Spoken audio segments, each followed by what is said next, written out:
하나님 우리에게 주실 말씀은 빌립보서 3장 7절에서 9절 말씀입니다.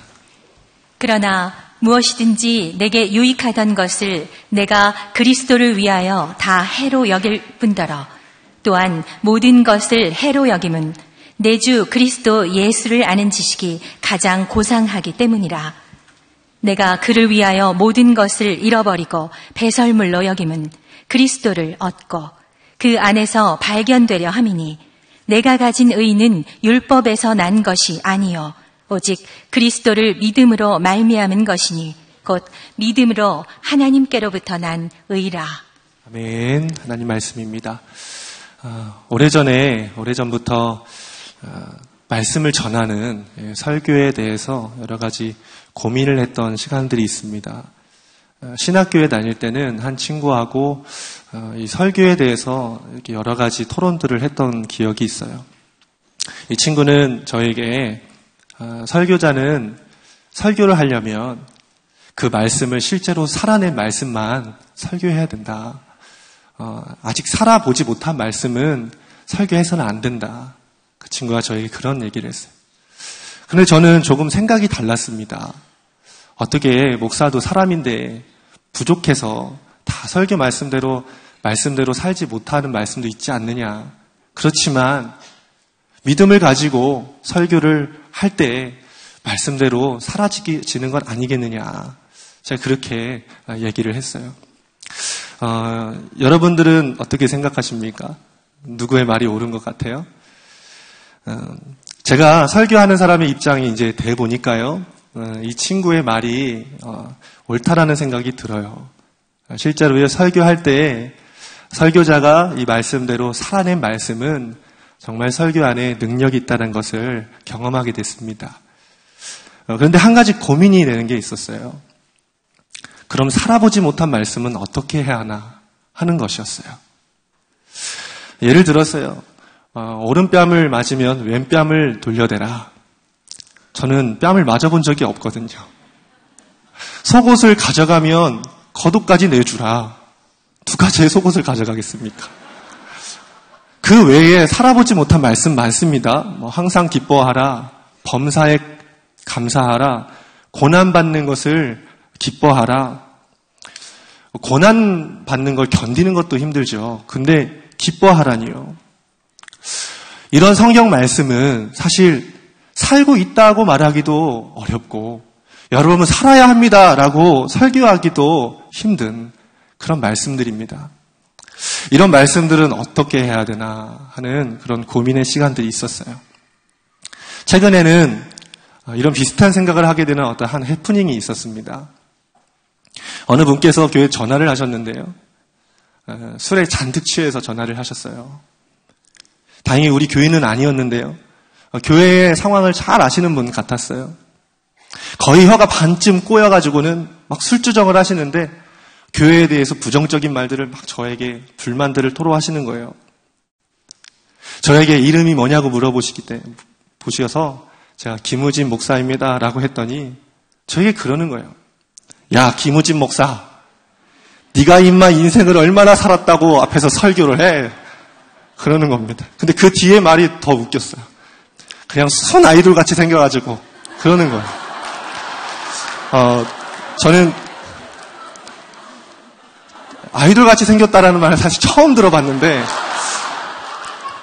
기분이 좋으면서도 이상하게 씁쓸함들이 저에게 있었어요.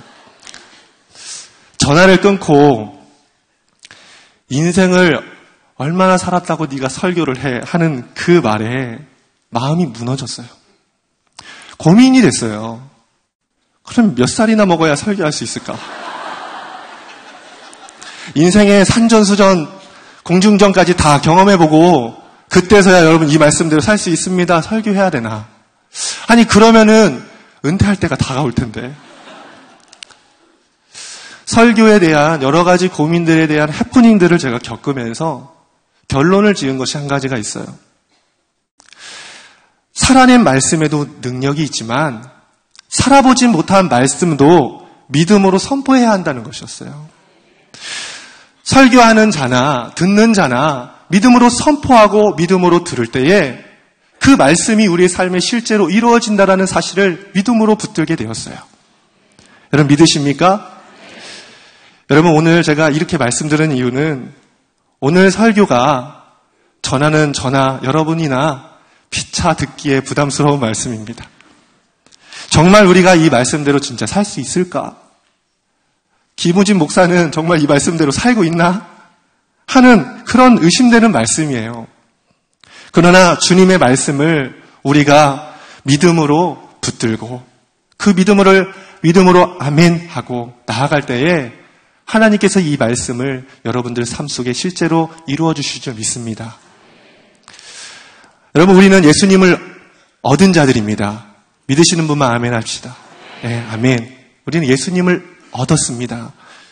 예수님을 얻었다는 것은 무엇이냐면 우리가 얻은 그 예수님 안에 담긴 비밀을 발견하고 그 비밀을 내 것으로 취했다라는 의미입니다.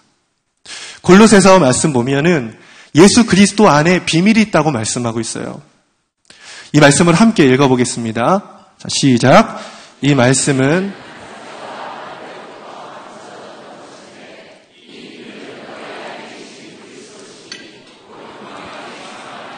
다음 말씀도요. 하나님이 전도할 문을 우리에게 열어주사 그리스도의 비밀을 말하게 하시기를 구하라. 자, 그리스도 안에 비밀이 있어요. 여러분 우리는 그 비밀을 알고 있죠. 발견했습니다. 그 비밀이 무엇입니까? 우리를 향하신 태초 전부터 세우신 하나님의 구원의 계획이에요. 하나님께서 예수 그리스도를 십자가에 주셔서 그 예수님이 우리를 위하여 죄를 대속하여 주셨고 우리는 구원을 받았어요. 그리고 우리는 이젠 하나님의 자녀가 되었어요. 이것이 예수 그리스도 안에 담긴 비밀이에요. 에베소서 2장 2절 3절 말씀을 보면 그때 너희는 이 세상 풍조를 따르고 공중의 권세 잡은 자를 따랐으니 육체의 육심을 따라 지내며 육체와 마음에 원하는 것을 하여 본질상 진노의 자녀이었더니. 여러분 우리는 말씀과 같이 마귀의 종이었어요. 세상을 살아가고 육체를 쫓아 살아가고 나를 사랑하는 그런 본질상 진노의 자식이었다는 거예요.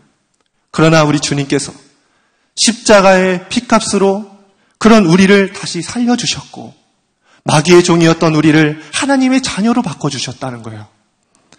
에베소 2장 4절 말씀에서 5절 보면 긍휼이 풍성하신 하나님이 우리를 사랑하신 그 큰 사랑을 인하여 허물로 죽은 우리를 그리스도와 함께 살리셨고 사망 선고가 내려졌던 우리를 하나님의 은혜로 우리를 살리셨어요. 그리고 우리에게 이제 새 생명을 주셨습니다. 할렐루야입니까 여러분? 아멘. 할렐루야.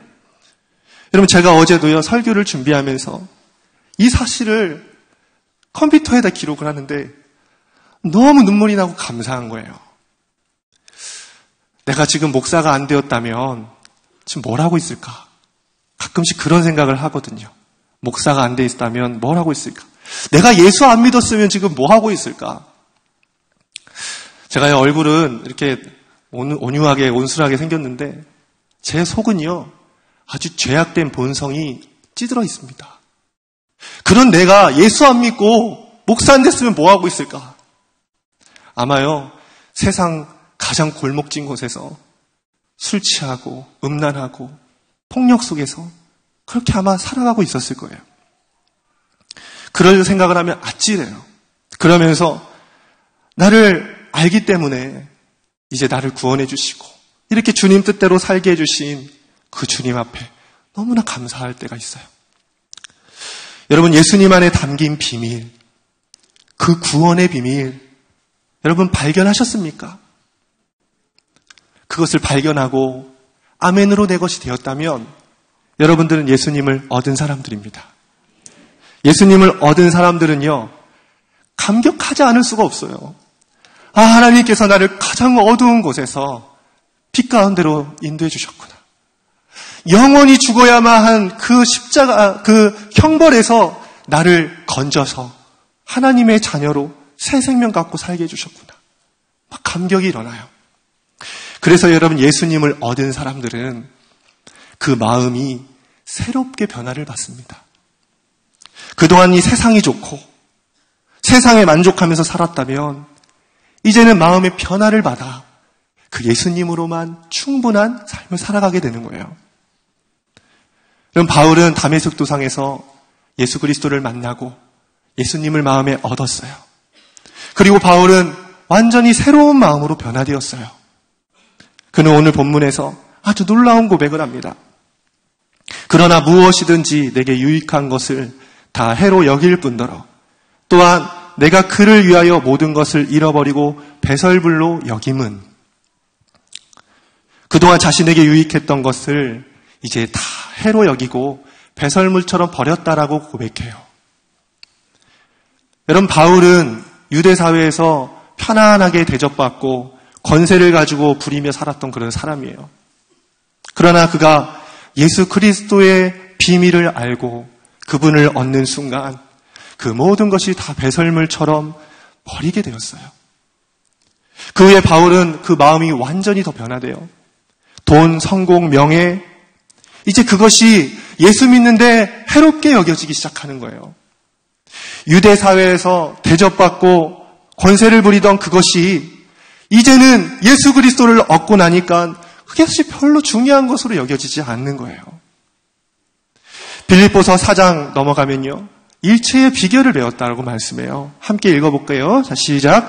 나는 비천에 처할 줄도 알고 풍부에 처할 줄도 알아.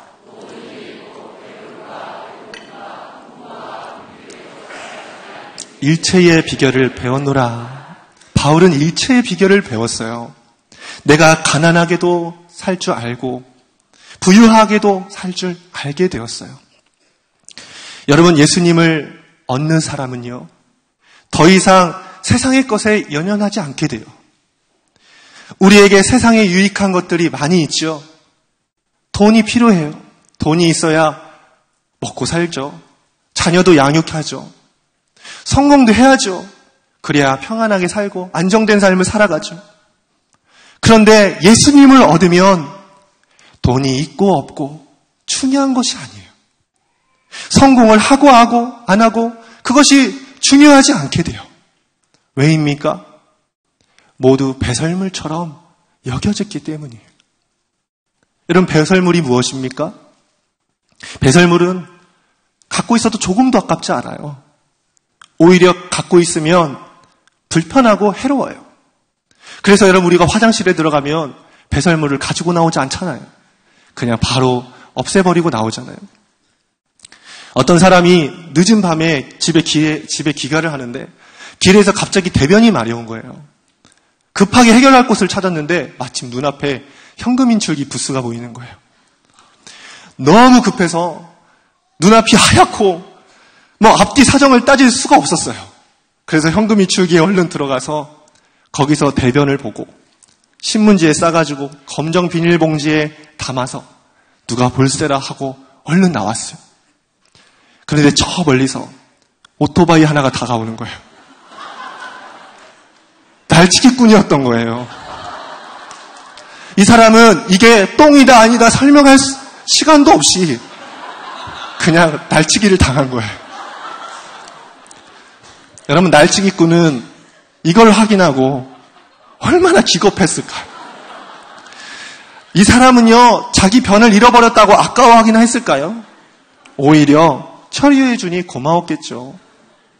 이게 배설물입니다.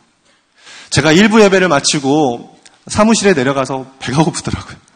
그래서 아침에 가지고 온 초콜릿을 몇 개 까먹었어요. 2부 예배 올라오려고 일어났는데 입이 텁텁한 거예요.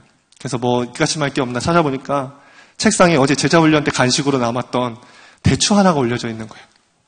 쓱쓱 닦아가지고 한 입 딱 베물고, 다 먹으면 안 될 것 같아서 한 입 딱 베물고 쓰레기통에 딱 버렸어요. 버리고 나오려고 성경책을 집었는데 맛있는 거예요.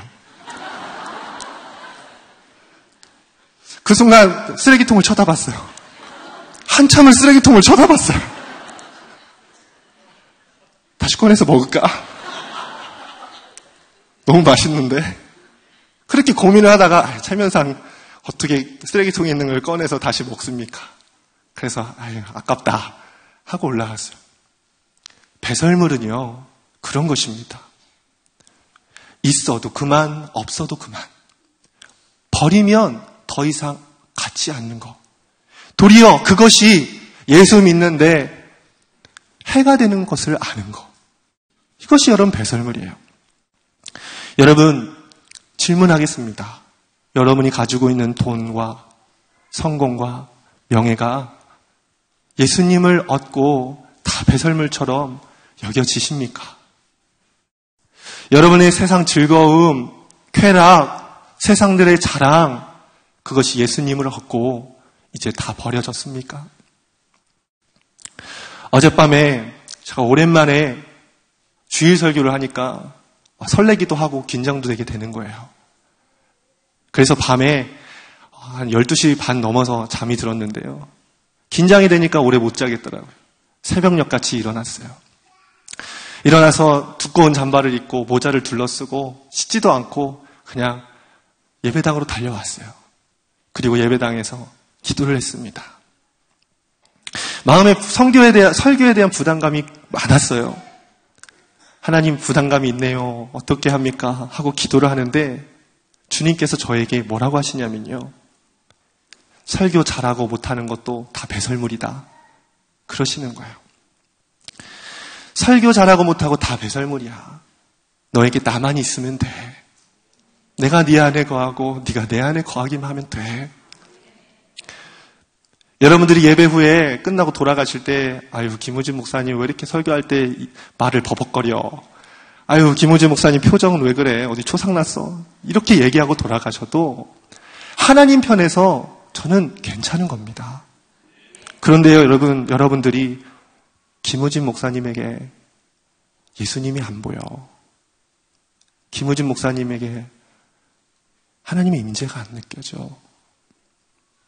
그러신다면 저는 큰일 나는 겁니다. 그것을 깨닫는 순간 제가 설교 잘해야지라고 붙들었던 것도 배설물로 느껴지고 그것도 버리는 그런 시간이 되었어요. 여러분 주님께서 내 보물이 있는 곳에 내 마음도 있느니라 라고 말씀하셨어요. 여러분 보물이 어디에 있습니까? 세상이세요? 예수님이세요? 사람이세요? 예수님이세요? 많은 사람들이 예수님을 얻고도 세상을 버리지를 못해요. 마음을 여전히 세상에 둬요. 설교 들을 때는요, 막 졸고 있으면서 어디 땅 투자 설명회를 한다, 대학 입시 설명회를 한다 하면요, 막 근신하여 깨어 있습니다. 예배 때 찬양인도 할 때, 찬양할 때, 박수를 치는 둥 마는 둥 눈은 동태 눈깔로 막 앉아 있어요. 그런데요, 당구 칠 때는 막 자세가 나와요. 막 눈이 막 번쩍입니다. 아직도 예수님이 좋아서 세상을 버렸다라고 할 수 없는 사람들인 거예요. 많은 분들이요, 걱정을 해요. 세상 즐거움 버리면 무슨 낙으로 살아야 되나. 걱정을 해요. 마치 세상 즐거움 버리는 걸요, 무슨 순교하는 것처럼 생각을 해요. 왜 그렇습니까? 예수님이 얼마나 귀한 분인지를 모르기 때문이에요. 그분 안에 담긴 보화를 모르기 때문이에요. 비밀을 모르기 때문이에요. 어느 교회학교 전도사님이 아이들에게 설교를 했어요. 그날 주제가 밭에 감추인 보화라는 설교였어요. 예배가 다 끝나고 아이들이 돌아가고 전도사님도 이제 퇴근하려고 하는데 교회에 전화가 걸려오는 거예요. 믿지 않는 부모님들에게서 항의 전화가 막 걸려오는 거예요. 우리 아이가 교회 갔다 오더니 이상해졌다. 갑자기 집 팔고 땅 팔자고 하더라. 교회에서 뭘 가르치는 거냐 도대체. 근데 이 전도사님은 도대체 나는 집 팔고 땅 팔으라고 한 적이 없거든요. 그래서 왜 그럴까 생각을 해봤더니 설교 다 한 후에 했던 찬양이 생각나는 거예요. 천국은 마치라는 찬양이에요. 그 보석 발견한 사람은 기뻐 뛰며 집에 돌아가 집 팔고 땅 팔고 냉장고 팔아 기어이 그 밭을 사고 말 거야. 애들이 찬양을 부르면서 너무나 은혜를 받더래요. 그러면 아이들 정말 순수하죠.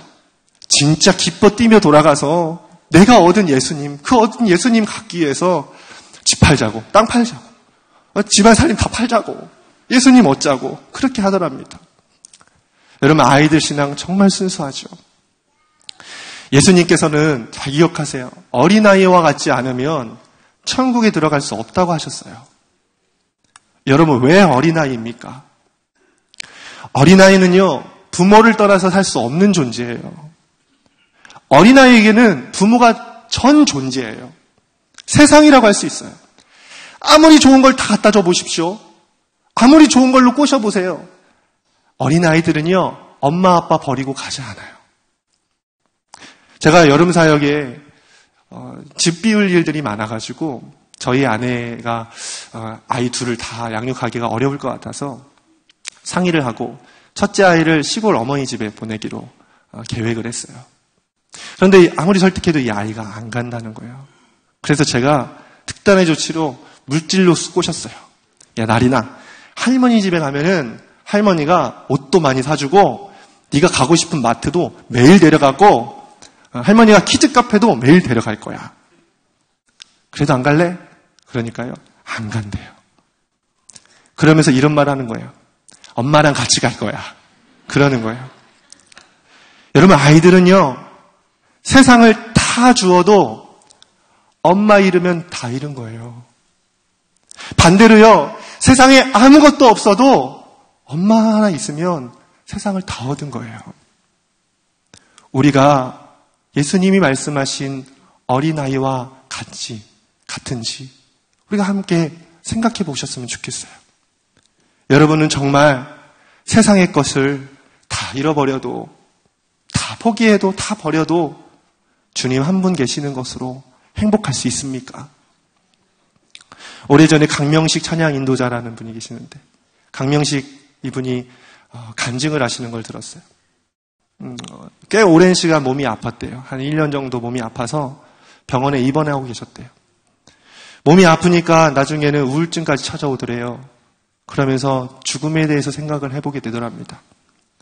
만약 지금 죽어서 내가 하나님 앞에 선다면 하나님은 나에게 무엇을 물어보실까? 그렇게 생각을 하는데요. 얼마나 사역을 잘했나? 얼마나 곡을 잘 만들어서 사람들에게 인정받았냐? 그게 아니더랍니다.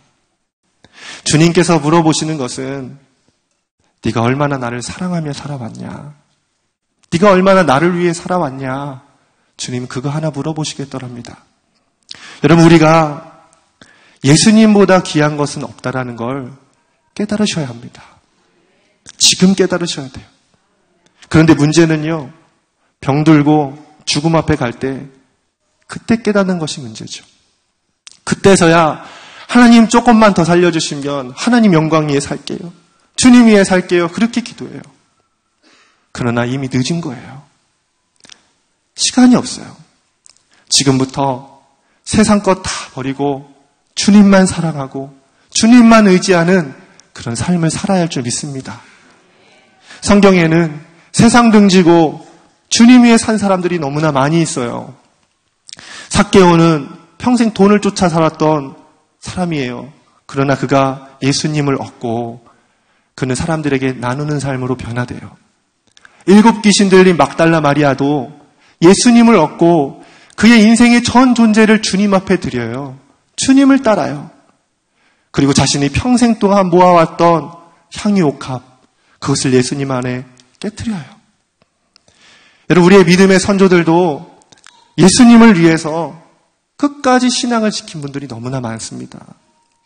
초대교회 성도들은 극심한 박해를 피해서 집도 버리고 재산도 버리고 지하 동굴에 들어가서 300년을 살았어요. 그래서 그렇게 300년 동안 동굴에서 낳고 죽은 사람만 200만 명이 넘어요. 지금 북한 지하교회 성도들을 보세요. 예수님을 위해서 세상 다 버리고 예수님을 위하여 예수님 포기하지 못하여 그렇게 예수님을 바라보며 살고 있어요. 여러분들은 어떻습니까? 교회는 오고 예수님을 믿는다 하는데 우리의 삶은 정말 그렇게 예수님이 가장 귀한 분이십니까? 조선의 바울이라고 불리는 주기철 목사님. 그분은 일사각오를 하고 신앙을 지켰던 분이십니다. 목사님이 옥중에서 쓰신 마지막 기도가 있어요. 보시면요.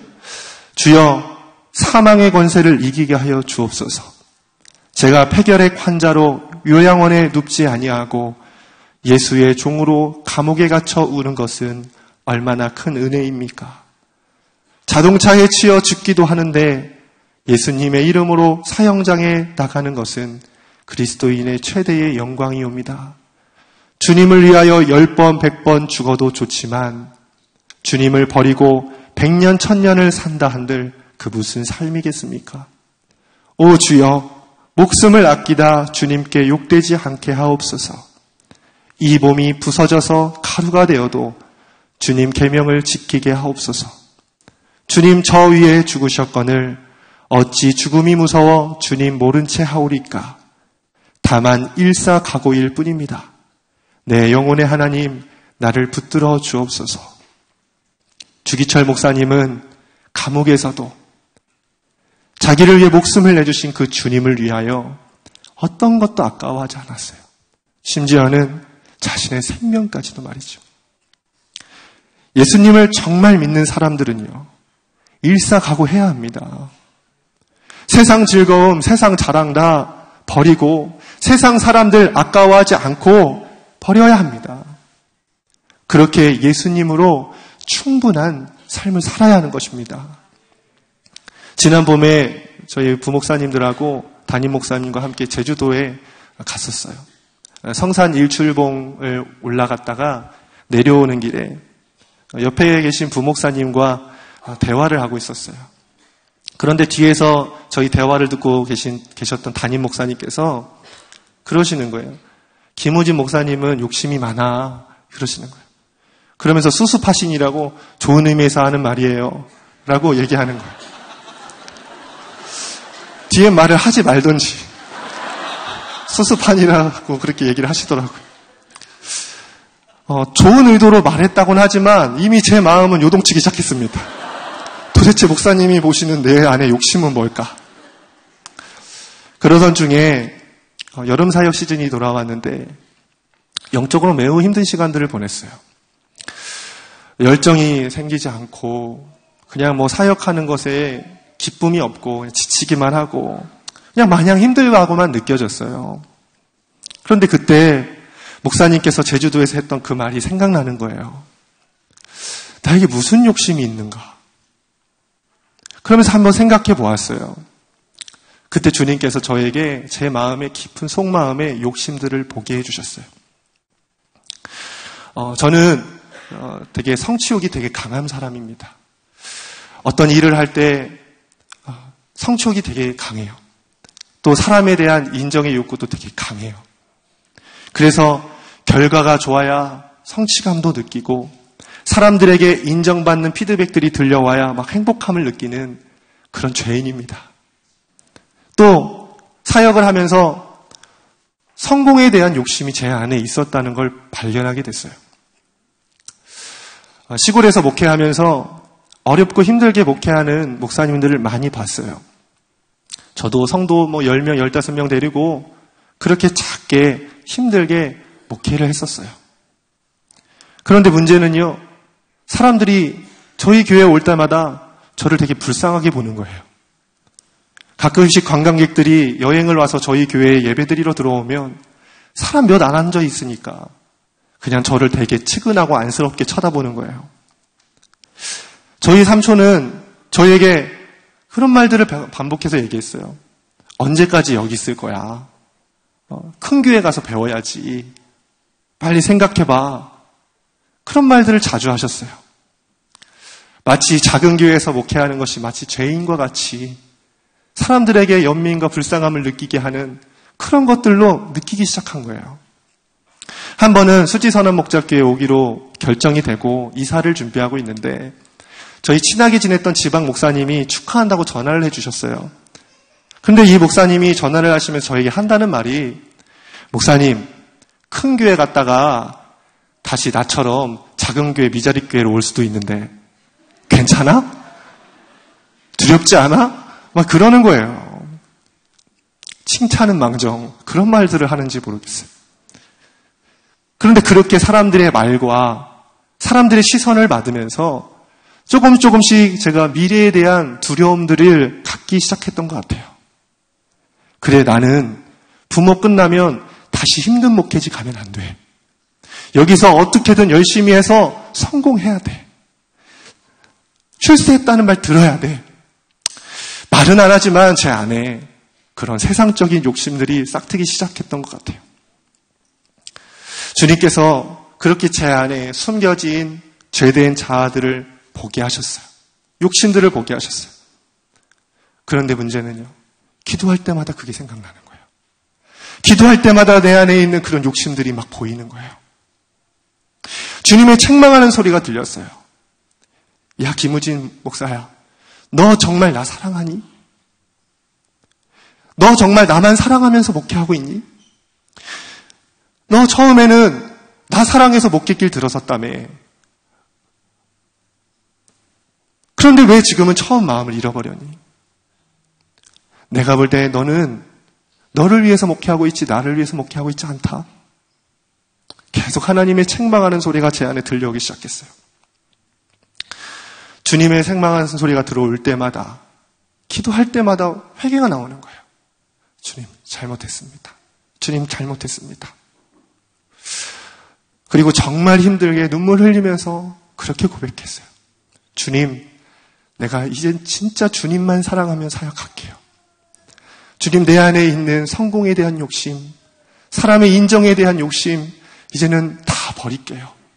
이젠 주님만 사랑하며 목회할게요. 주님께서 저에게 정말 어려운 교회 가라 하시면 주님 갈게요. 정말 힘들지만 그땐 그렇게 고백을 했어요. 그랬더니 제 마음에 다시 그 복음에 대한 순수한 마음들이 회복되기 시작하는 그런 은혜들을 경험하게 되었습니다. 여러분, 고린도후서 5장 15절에 이렇게 말씀해요. 그런데 그리스도께서 모든 사람을 위하여 죽으신 것은 이제부터는 자기 자신을 위하여 살아가도록 하려는 것이 아니라 죽으셨다가 살아나신 그분을 위하여 살아가도록 하려는 것입니다. 여러분, 이제 주님께서 우리를 위하여 죽으신 것은, 우리 가운데 오신 것은 더 이상 우리가 우리의 욕심과 우리의 자아를 위하여 살아가는 것이 아니라 오직 주님을 위해 살게 하시도록 우리 가운데 오신 거예요.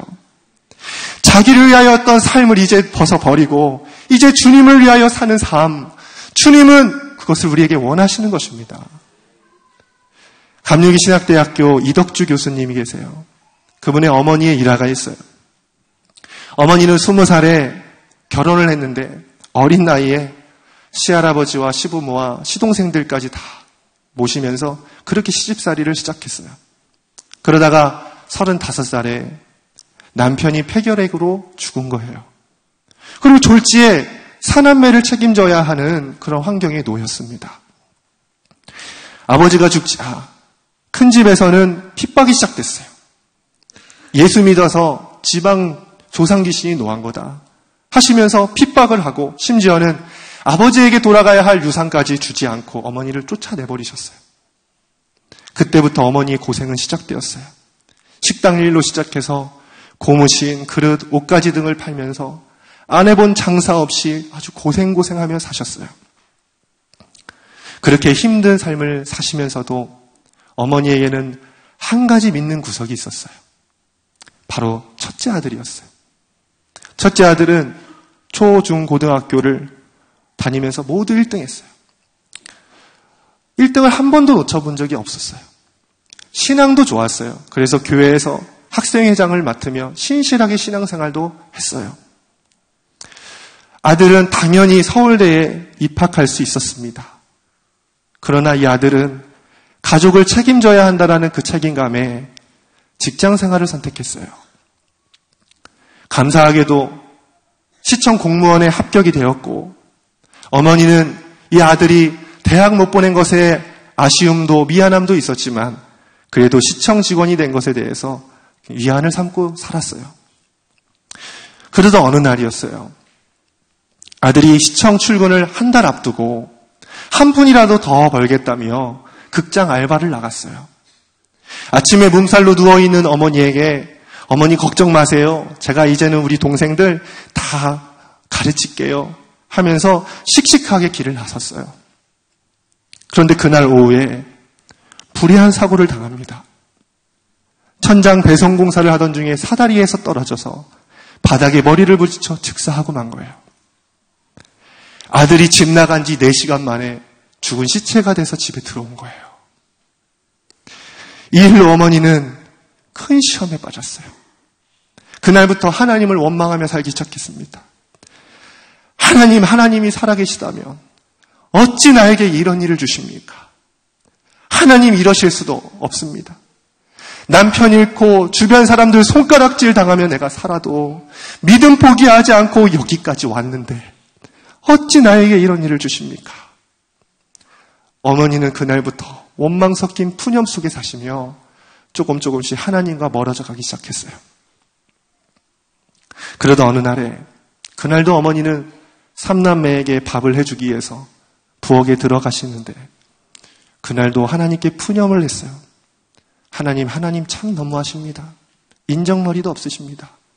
왜 하필 머리 좋고 효성지극한 내 아들입니까? 왜 내 아들입니까? 그런데 그 순간 천둥 같은 음성이 어머니의 귀에 들리기 시작한 거예요. 너는 내 아들 권주를 더 사랑했냐? 너는 나를 더 사랑했냐?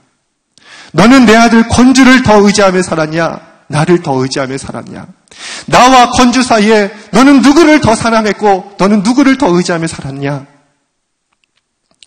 어머니는 그 순간 다리에 힘이 쭉 빠지면서 자기도 모르게 털썩 주저앉았어요. 그리고 그 자리에서 회개기도가 터져나왔어요. 하나님, 제가 죄인입니다. 제가 하나님을 사랑한다고 말은 하면서 권주를 더 사랑하며 살았습니다. 하나님을 의지하고 있다고 하면서 내가 아들을 더 의지하며 살아왔네요. 하나님 잘못했습니다. 하나님 의지하며 살아야 되는데 내가 말로만 그렇게 살았습니다. 그렇게 아들이 죽은 지 1년 만에 부엌에서 하나님을 만난 거예요. 그리고 1년 만에 죽은 아들이 꿈속에 나타났다고 해요.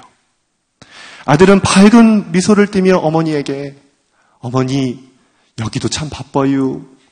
그러고 사라졌대요. 어머니는 그때서야 천국에 우리의 아들 권주 같은 때묻지 않는 천사가 필요해서 하나님이 우리 아들 데려가셨구나.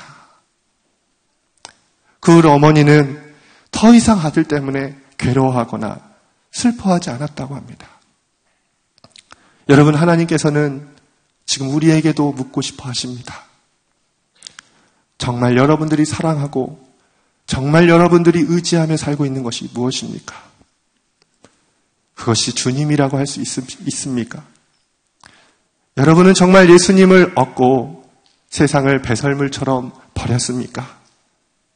세상에 있는 것 다 잃어도 주님 한 분으로 충분하다고 고백할 수 있습니까?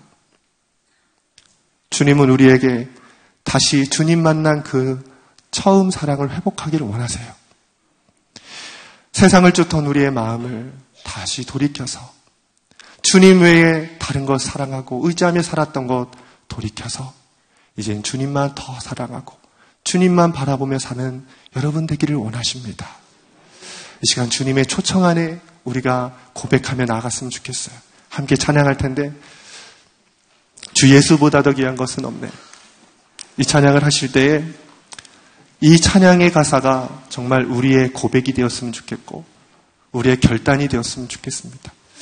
우리 안에 우리의 머릿속에 정말 지금 내가 주님 말고 만족해하며 살고 있는 것이 무엇인지, 내가 지금 내 마음에 주님 말고 내 마음을 움직이고 있는 것이 무엇인지, 내 삶에 쫓고 있는 것이 무엇인지 지금 여러분 깊이 생각하시고 이제는 이 찬양을 하면서 주님 다 버렸습니다.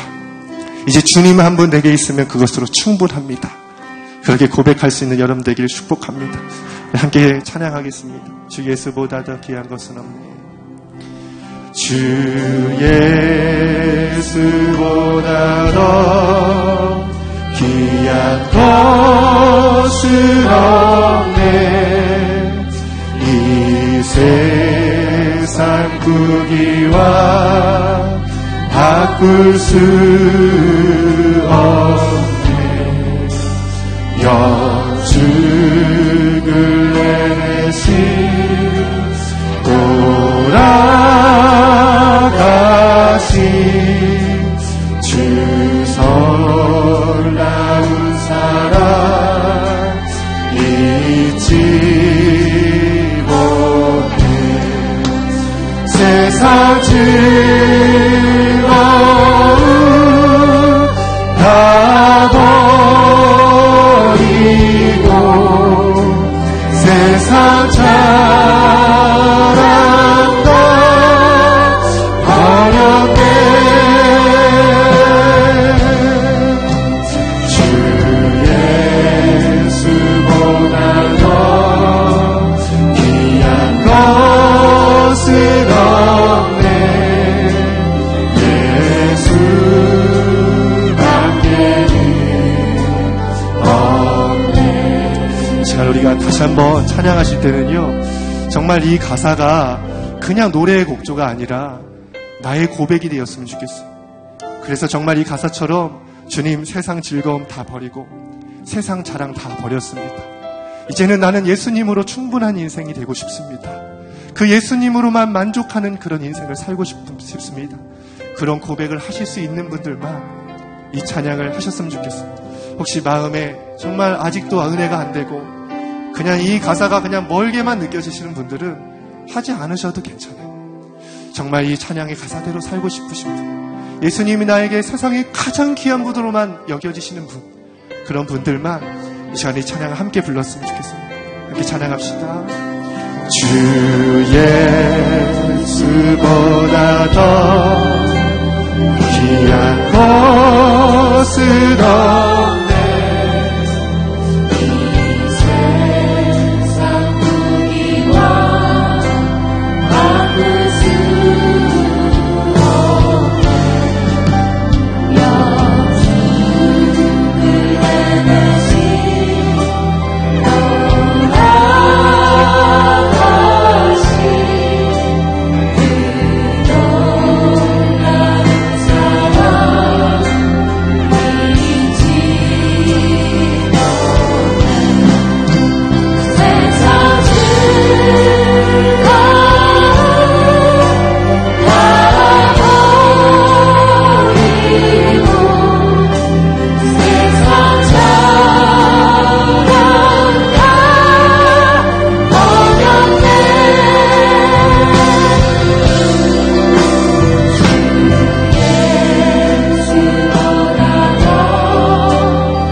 주 예수보다 귀한 것은 없네. 주 예수보다 귀한 것은 이 세상 명예와 바꿀 수 없네.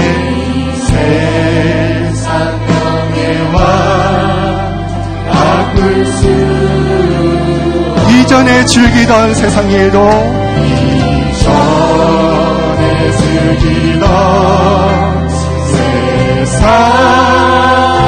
주 사랑하는 마음 뺏지 못해.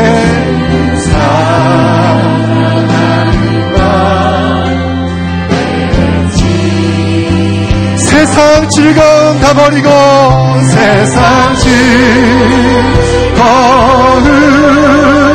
다 버리고 세상 다 버리고 세상 자랑도 버렸네. 세상 즐거움 다 버리고 세상 즐거움 다 버리고 세상 자랑 다 버렸네. 세상 자랑도 우리 다시 한번 고백합시다. 세상 즐거움 다 버리고 세상 즐거움 다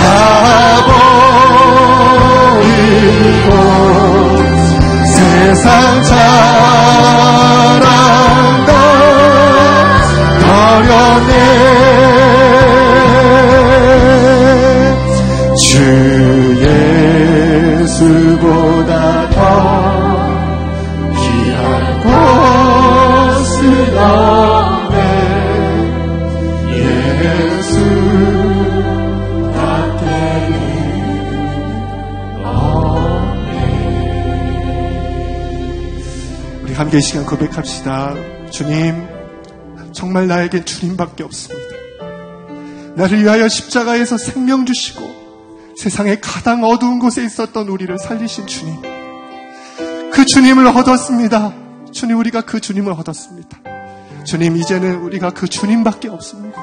주님, 우리가 그 주님을 놓치지 않게 하여 주십시오. 세상 속에서 그 주님을 포기하지 않게 하여 주십시오. 세상 즐거움 다 버리고 세상 자랑 다 버리고 오직 그 주님만을 위하여 살게 하여 주옵소서. 이 시간 우리가 주여 2번 부르고 우리가 합심하여서 마음의 결단을 하나님 앞에 올려드렸으면 좋겠습니다. 주여, 주여, 주님, 주님,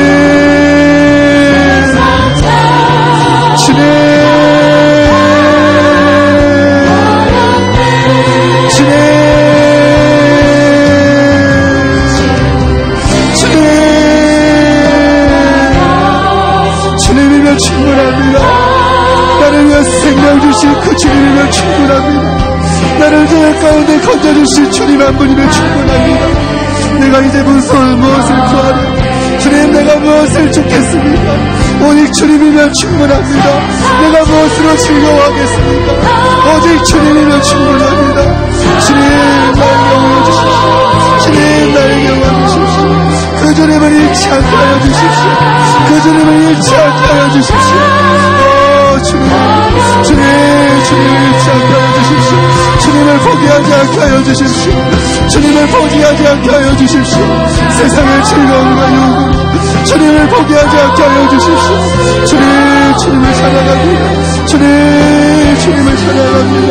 그 하나님을 찬양합니다. 주님, 주님을 찬양합니다. 주님을 찬양합니다. 주님을 조금만 더 기도합시다. 우리를 구원해 주신 그 주님의 십자가의 구원에 감사하며 기도합시다. 주님, 나에게 생명 주시고 나를 살려주신 그 주님, 그 생명의 은혜로 충분합니다. 그 주님 한 분이면 충분합니다. 그 주님 한 분이면 충분합니다. 주님, 주님, 주님이면 충분합니다. 주님, 우리 가운데 오시옵소서.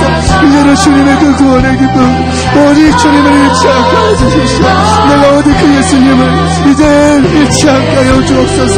하나님을 바라볼 수 있게 하여 주소서. 하나님을 바라볼 수 있도록 인도하여 주옵소서. 주님을 찬양합니다. 하나님, 죽을 수밖에 없던 우리를 당신의 생명을 들여 살려주시면 감사합니다. 주님, 우리에게 생명 주셨는데 주님, 우리에게 무엇을 못 드리겠습니까? 주님, 오늘 우리가 그 주님을 얻었습니다. 그 주님을 우리의 마음에 가졌습니다. 이제는 어떤 세상의 즐거움과 유혹으로 그 주님을 빼앗기지 않게 하여 주옵소서. 주님, 온전히 세상의 것 다 버리고 이젠 예수님만 존귀한 분으로 바라보며 그분만을 구하는 삶 살게 하여 주옵소서. 이 자리에 있는 주의 종들을 축복하여 주셔서 예수님을 간절히 찾고 구하는 마음이 있사오니 주님 찾아와 주시고, 삶 속에서 어렵고 힘든 영혼들이 있다면 그 예수님 한 분으로 정말 행복하고 기쁨을 경험하는 그런 종들 될 수 있도록 인도하여 주옵소서. 세상 속에서 아직도 유혹과 즐거움에 주님의 구원의 기쁨을 빼앗기고 있는 종들이 있다면 주여, 세상의 것들을 다 버리고 이제 주님을 선택하는 주의 종들 되도록 주여 축복하여 주옵소서. 하나님, 열방 가운데 선교하고 계시는 선교사님들 가운데 주님 기름 부어주시고 하나님, 그들의 사역 속에 하나님의 은혜와 평강을 더하여 주옵소서. 그들의 사역 속에 열매를 보여주시고 그들이 수고하여 하나님의 사역들을 감당할 때에 하나님의 나라가 가까이 다가오는 그런 영광을 보게 하여 주옵소서. 우리 담임 목사님 요르단 선교 과정 가운데 있습니다. 목사님의 모든 여정 가운데 성령님 인도하여 주옵소서. 그리하여 목사님이 그 안에서 하나님을 발견하게 하여 주시고 또 하나님, 우리 교회를 향한 선교의 유업을 얻고 돌아올 수 있는 사랑하는 우리 목사님 될 수 있도록 주님께서 축복하여 주옵소서. 이제는 우리 주 예수 그리스도의 크신 은혜와 하나님 아버지의 변함없는 사랑하심과 성령 하나님의 내주하심과 교통하시는 크신 은혜가 세상 즐거움 다 버리고 주님을 선택하기를 소망하는 우리 사랑하는 성도들 가운데 지금부터 영원까지 함께 하시기를 간절히 축원하옵나이다. 아멘.